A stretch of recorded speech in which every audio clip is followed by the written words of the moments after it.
अस्सलाम वालेकुम नाजरीन, क्या हाल चाल है? खैरियत से हैं? ठीक ठाक है। मैं हूं आपका अपना मेज़बान आपकी खिदमत में हाजिर हूं। भाई सबसे पहले आपसे गुजारिश है कि भाई इस प्रोग्राम को ज़्यादा से ज़्यादा शेयर करें, आप लोगों तक पहुंचाएं ताकि इस वक्त पाकिस्तान पर जो है क्या हालात गुजर रहे हैं आप इससे आगाह रहें। और सबसे बढ़कर आपसे गुजारिश है कि वो मेरे दोस्त जिन्होंने अभी हमारा प्रोग्राम सुनना शुरू किया है लेकिन हमारे इस चैनल को सब्सक्राइब नहीं किया है तो प्लीज़ आप सब्सक्राइब कर लीजिएगा। जनाब, अभी मैं जिस वक्त ये रिकॉर्ड कर रहा हूँ इस वक्त जो है हमारे डिप्टी प्राइम मिनिस्टर जनाब इसहाक डार साहब और हमारे डीजी ISPR उनकी जो है प्रेस कॉन्फ्रेंस चल रही है। तो मैंने कहा कि इससे पहले कि वक्त निकल जाए मैं जल्द से जल्द ये रिकॉर्ड करा दूँ।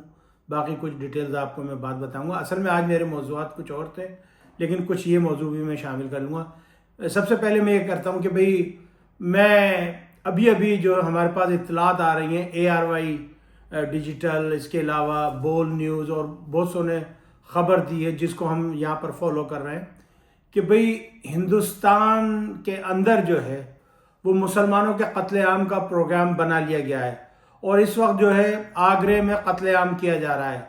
आगरा शहर जो UP का है वहाँ पर कुछ लोगों को इन्होंने कत्ल करना शुरू किया है और जो RSS के गुंडे हैं, मैं सारे हिंदुओं की बात नहीं कर रहा, जो हिंदुस्तान से नफरत करते हैं, जो नाथूराम गॉडसे की औलाद है, जिन्होंने गांधी जी से नफरत की, जिन्होंने गांधी जी को शहीद किया, नाथूराम गॉडसे की औलाद RSS जो JSIR कहते हैं, उन लोगों ने पूरे हिंदुस्तान को आग लगाने का प्रोग्राम बना लिया है। और वो जितनी भी माइनॉरिटीज़ हैं, अक़लियत हैं हिंदुस्तान में, उनको जो है वो चाह रहे हैं कि किसी भी तरीके से ये ना रहे, सिर्फ यहाँ पर इनका जो भगवत रंग है और जो इनका भगवत सलाना फलाना है वो वहाँ पे रहे। तो मैं स्पेशली मैं तमाम माइनॉरिटीज़ से गुजारिश करूँगा कि भाई आप अपनी अपनी रक्षा खुद ही करें, अपना ध्यान रखें, क्योंकि इनका कोई पता नहीं है, किसी भी बहाने से मार सकते हैं। अभी मैं देख रहा था कि एक प्रोग्राम के अंदर इन्होंने कुछ बुज़ुर्गों को पकड़ के उनकी दाढ़ी पकड़ के खींचा है। जवान जवान जो बच्चे थे उन्होंने दाढ़ी पकड़ के खींचा। बताएं कितनी बदतमीजी है एक बुजुर्ग आदमी के साथ। अब ये होगा, यानी जिन्होंने हिंदुस्तान के लिए कुर्बानियाँ दी, जिन्होंने अंग्रेज़ों से लड़ाई लड़ी, अब उनके साथ ये होगा। अब्दुल हमीद के धर्म के मानने वालों के साथ ये होगा, सर अशफाकुल्लाह के मानने वालों के साथ ये होगा। अब बताइए, तो फिर तो अशफाकुल्लाह और हमीद और जितने भी ये थे, ये तो फिर बेवकूफ़ थे बेचारे, क्या करें। तो बहरहाल बहुत बड़ा कत्लेआम का मंसूबा है। मेरी गुजारिश है अक़लियतों से, माइनॉरिटीज़ से कि भाई अपनी अपनी रक्षा करें।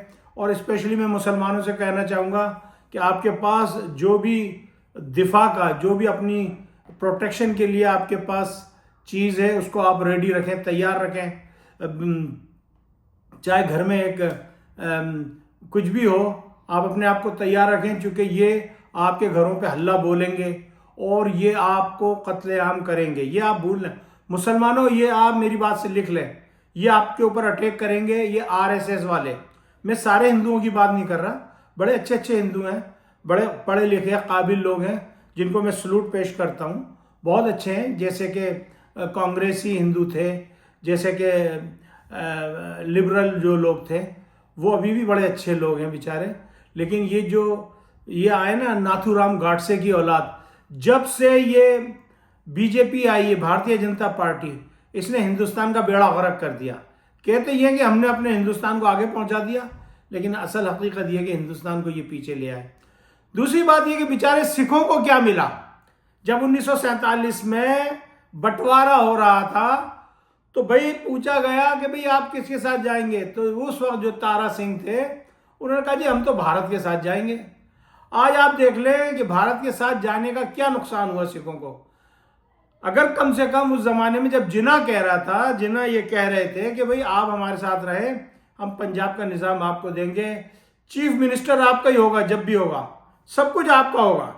लेकिन तारा सिंह जो है वो बातों में आ गया कांग्रेस की और उसने ये कर दिया। अब मैं देखता हूँ अभी जो पंजाब के जो प्रोग्राम वगैरह चल रहे हैं, जो साडा पंजाब, पिंड दा पंजाब, इसमें दिखाते हैं जो माइग्रेशन के टाइम में जो सिख गए वो कमज़ोर नहीं थे, वो तो बड़े मालदार थे, जो पाकिस्तान से सिख हिजरत करके हिंदुस्तान आए। उनकी तो बड़ी बड़ी जायदादें थी, वो तो बड़ा राज करते थे। उन बेचारों को क्यों छोड़ना पड़ा? सिर्फ इसीलिए कि जी चले हम हिंदुस्तान में रहेंगे, आराम से रहेंगे। आज सिखों का कत्लेआम शुरू हो चुका है। कल रात की रिपोर्ट है कि जो हिंदू सैनिक हैं, जो हिंदू सिपाही हैं, उन्होंने सिख सोल्जर्स को, सिख फौजियों को बेदर्दी से कत्लेआम किया है कश्मीर के अंदर। और इनका बहुत बड़ा प्लान है कि किसी भी तरीके से ये सिखों का कत्लेआम करें। अब आप देखें, गोल्डन टेम्पल पर हमला किसने किया? आप बताएं। मैंने तो नहीं किया, मुसलमानों ने तो नहीं किया, इन्हीं नाथूराम गॉडसे की औलादों ने किया। ये जो JSSR वाले हैं, ये जो नाथूराम गॉडसे की औलाद हैं, इन्होंने किया। इन्होंने हमला किया। देखिए 200 बेचारे गरीब सिख थे, निहत्ते थे, उनके लिए आदमपुर से जो है टैंक मंगाए गए। उनको मारने के लिए पता नहीं क्या क्या किया गया। करीबी जो छावनी थी वहां से फौजी बुलाए गए हैं। अब आप बताएं, जिन बेचारे निहत्ते, जिनके हाथ में किरपाने तलवारें थी, वो क्या लड़ते हैं गरीब किसी से? उनको तुम 2-4 दिन नाका बंद करते हो, बेचारे नीचे उतर आते। नहीं, आपने श्रीमान गुरुद्वारा साहब जो अमृतसर के अंदर है, गोल्डन टेम्पल, उसके ऊपर आपने टैंकों से गोले बरसाए, हमले किए, आपने उसकी बेइज्जती की गुरुद्वारे की। और तौबा तौबा तौबा, किसी की धर्म जो पूजा करने वाली जगह, उनकी बेइज्जती नहीं करनी चाहिए, चाहे वो हिंदुओं का मंदिर ही क्यों ना हो, चाहे मुसलमानों की मस्जिद क्यों ना हो। लेकिन गुरु नानक जी का जो इतना बड़ा अमृतसर के अंदर था गोल्डन टेम्पल, उसके ऊपर फौज चढ़ाई की गई। और उसके बाद आपने रिजल्ट देख लिया कि इंदिरा गांधी को जो है वो 2 नौजवानों ने शहीद कर दिया, कत्ल कर दिया। और वो फिर वो जो नौजवान थे जो सिख, उनमें बेचारे वो शहीद भी हो गए। तो मेरा कहने का मकसद ये, फिर 1984 में जो कत्लेआम किया गया सिखों के साथ, वो बड़ा दर्दनाक था। मैं उसका गवाह हूँ, मुझे अच्छी तरीके से याद है किस तरीके से कत्लेआम किया। उस वक्त भी मुसलमानों ने सिख भाइयों को बचाया, क्रिश्चियनों ने बचाया, जो अच्छे हिंदू हैं उन्होंने पनाह दी, उन्होंने बचाया। हिंदू सारे बुरे नहीं हैं, ये मुट्ठी में चंद नमक में आटे में ये आ गए हैं, ये बेड़ा गर्क कर रहा है हिंदुस्तान का। हिंदुस्तान तो सोने की चिड़िया हुआ करती थी। पूरी दुनिया की जो माल मत्ता था उसका 60% हिंदुस्तान था मुगलों के ज़माने में, औरंगजेब के ज़माने में। आज ये औरंगजेब से नफरत करते हैं। औरंगजेब ने जितना मालदार हिंदुस्तान को किया, इतना किसी ने किया नहीं। अच्छा जी, ये तो बात हो गई जो कत्लेआम हो रहा है। बहरहाल मुझे आज बड़ी फिक्र लगी, मैंने कुछ लोगों से बातचीत करने की कोशिश की है।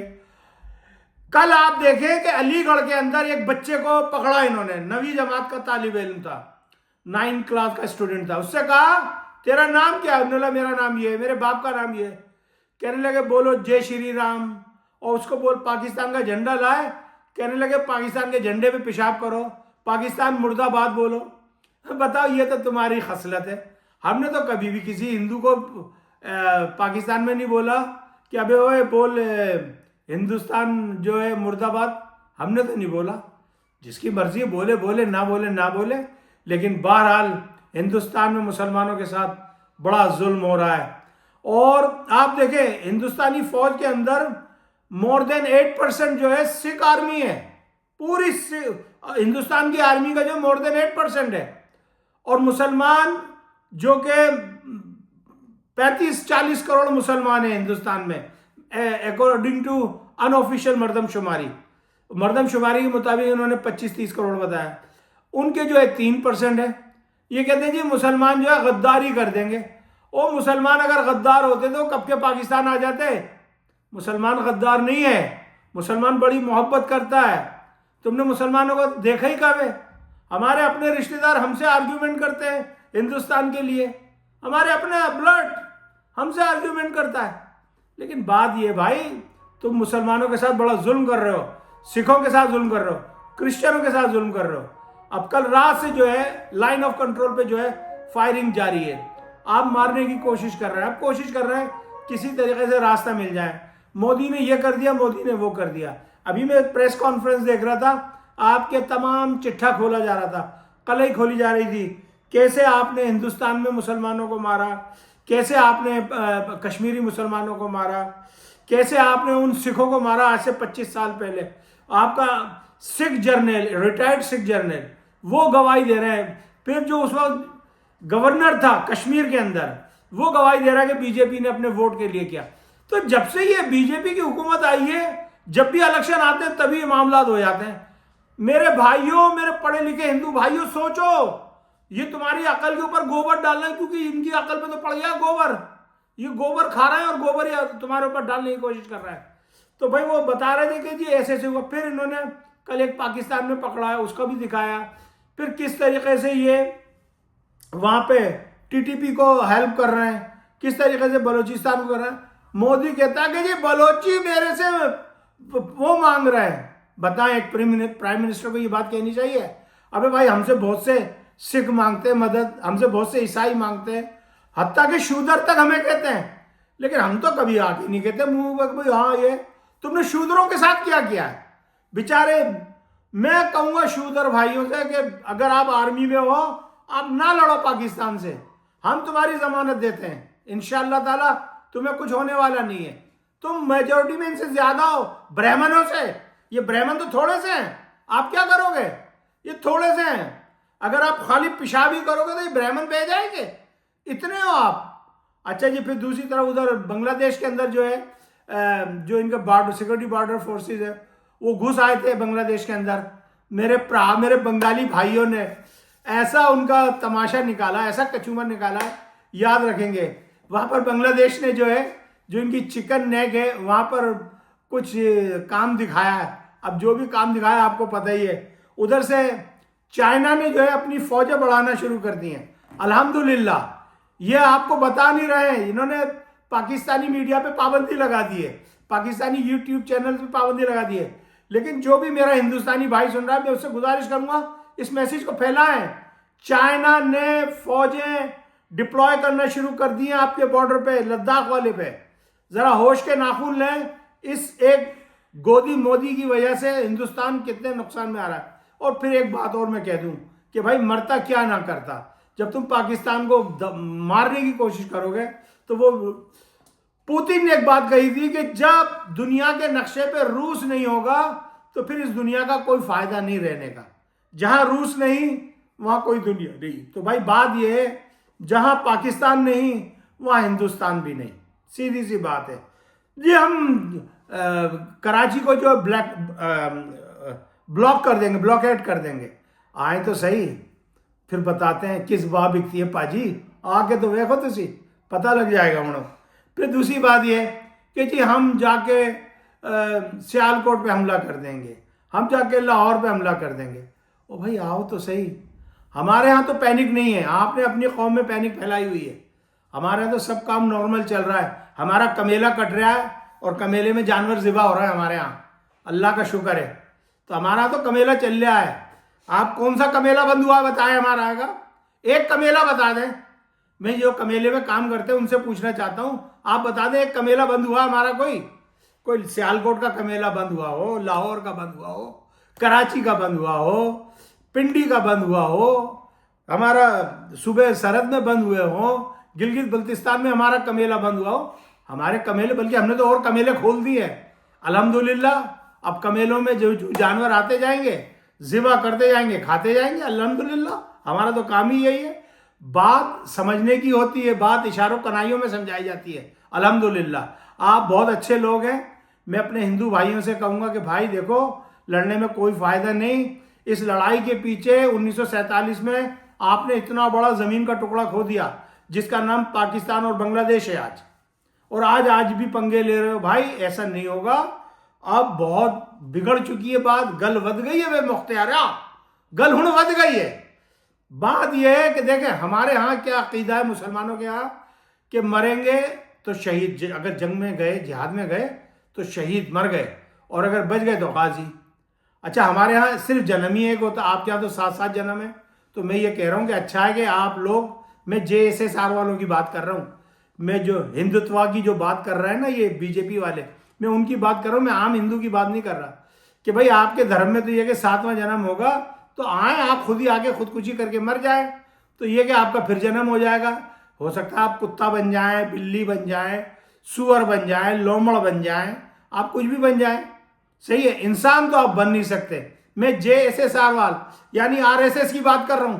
आप इंसान तो दोबारा दुनिया में बन ही नहीं सकते, क्योंकि ये हमारा अकीदा है, हमारा, मेरा, ईसाइयों का, यहूदियों का, हमारा ये अकीदा है जो इब्राहिमिक रिलीजन से ताल्लुक़ रखते हैं कि भाई हम दुनिया में एक दफ़ा आए बस, और उसके बाद इसी दुनिया में काम धंधा करके चले जाएंगे, फिर आगे जाके हमें जन्नत और जहन्नम का जो है हिसाब किताब मिलेगा। बहरहाल अपना अपना ख्याल रखिएगा, दुआ में याद रखिएगा।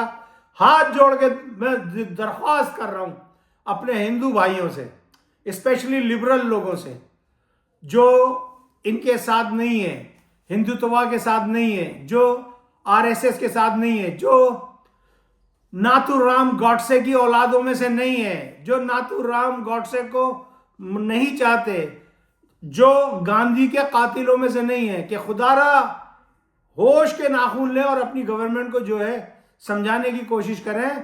ये लड़ाई बहुत बड़ी हो जाएगी, इतनी बड़ी हो जाएगी, इतनी बड़ी हो जाएगी कि मैं बता नहीं सकता कितनी बड़ी हो जाएगी। अल्लाह माफ़ करे, अल्लाह माफ़ करे। वही बात रशिया वाली कि अगर दुनिया में रशिया ना होगा तो दुनिया का रहने का फ़ायदा क्या है। तो वही बात है कि अगर पाकिस्तान की जब सालमियत में ख़तरा आ जाएगा तो पाकिस्तान क्या ना करता। अपना अपना ख्याल रखिएगा, मुझे इजाज़त दीजिएगा। प्रोग्राम को जो है शेयर कर दीजिए ज़्यादा से ज़्यादा, और इसको आप जो है सब्सक्राइब भी कर लीजिएगा। पाकिस्तान फ़ौज जिंदाबाद, पाकिस्तान जिंदाबाद, पाकिस्तान का एक एक बच्चा जिंदाबाद, पाकिस्तान की अक़लियतें जिंदाबाद, पाकिस्तान पूरा का पूरा, सारा का सारा पाकिस्तान जिंदाबाद। अस्सलामु अलैकुम व रहमतुल्लाहि व बरकातुहू।